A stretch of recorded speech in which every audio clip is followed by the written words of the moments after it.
Sejarah barongsai di Indonesia pernah dibungkam pasca G30 SPKI. Assalamualaikum warahmatullahi wabarakatuh.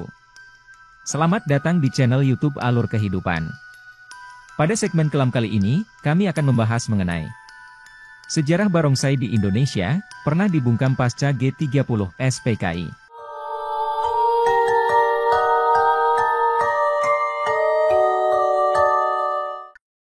Barongsai adalah tarian tradisional Tiongkok dengan menggunakan sarung yang menyerupai singa.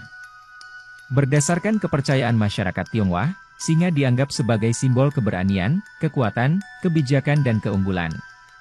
Barongsai memiliki sejarah ribuan tahun. Catatan pertama tentang tarian ini dengan tujuan untuk mendatangkan keberuntungan, hal ini bisa ditelusuri pada masa dinasti Qin sekitar abad ketiga sebelum Masehi. Kesenian barongsai mulai populer pada zaman dinasti Selatan Utara, Nanbei, sekitar tahun 420 hingga 589 Masehi. Kala itu pasukan dari Raja Songwen di kewalahan menghadapi serangan pasukan Gajah Raja Fen yang dari negeri Linyi. Seorang panglima perang bernama Zongkue membuat tiruan boneka singa untuk mengusir pasukan Raja Fen itu. Ternyata upaya itu sukses hingga akhirnya tarian barongsai melegenda sampai sekarang. Barongsai telah menjadi suatu pertunjukan yang selalu ada pada saat perayaan Tahun Baru Imlek.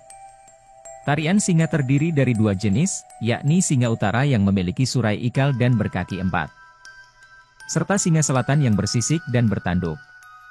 Penampilan singa utara lebih mirip singa karena berbulu tebal, bukan bersisik. Tarian naga berasal dari zaman dinasti Han dan dipercaya sebagai metode penyembuhan dan pencegahan penyakit. Kesenian barongsai diiringi dengan musik yang meriah, menggunakan alat musik simbal, gong, dan trompet. Sementara itu, singa selatan adalah yang sering kita lihat, atau kita sebut barongsai. Singa selatan lebih ekspresif dibanding singa utara.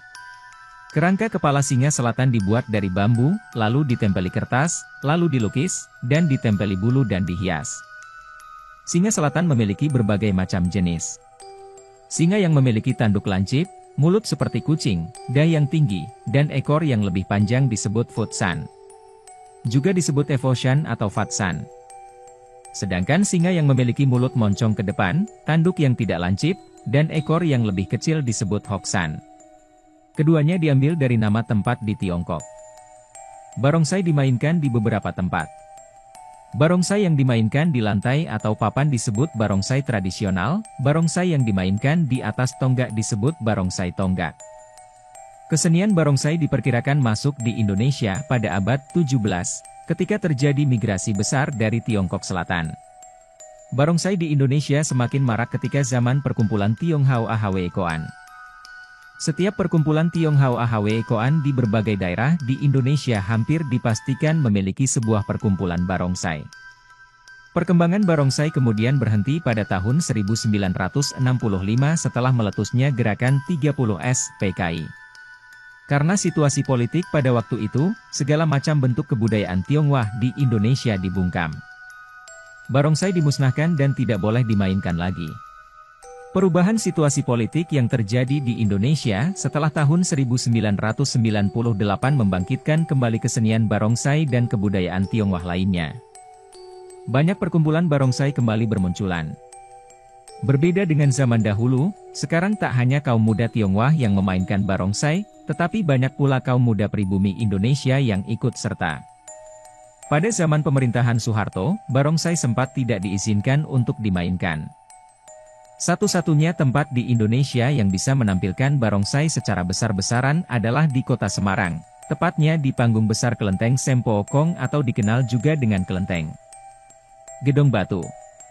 Setiap tahun, pada tanggal 29-30 bulan 6 menurut penanggalan Tionghoa atau Imlek, barongsai dari ke-6 perguruan di Semarang dipentaskan. Sekarang barongsai di Indonesia sudah diperlombakan. Federasi Olahraga Barongsai Indonesia atau FOBI yang menaungi kesenian barongsai telah diakui oleh Komite Olahraga Nasional Indonesia KONI. Jadi, sekarang pemain barongsai bisa disebut sebagai atlet barongsai. Perkembangan barongsai di Indonesia bisa dibilang cukup pesat.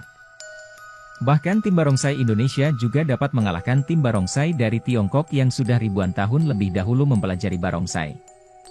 Tim barongsai Indonesia juga sudah dapat mengalahkan tim barongsai dari Malaysia yang memang lebih dulu mempelajari barongsai daripada Indonesia. Dalam perkembangan sekarang ini barongsai sudah banyak jenis permainannya yang dipadukan dengan kesenian atau bela diri wushu, dan menjadikan gerakan-gerakan yang dilakukan menjadi indah dan serasi. Dengan musik yang terdengar dari alat. Terima kasih telah menonton video kami. Untuk kawan-kawan alur kehidupan silahkan subscribe, like, komen dan share. Dan bagi kawan-kawan alur kehidupan yang ingin berbagi cerita misteri, seram dan pengalaman spiritualnya, kalian bisa menghubungi alur kehidupan melalui email kami, alurkehidupan25@gmail.com.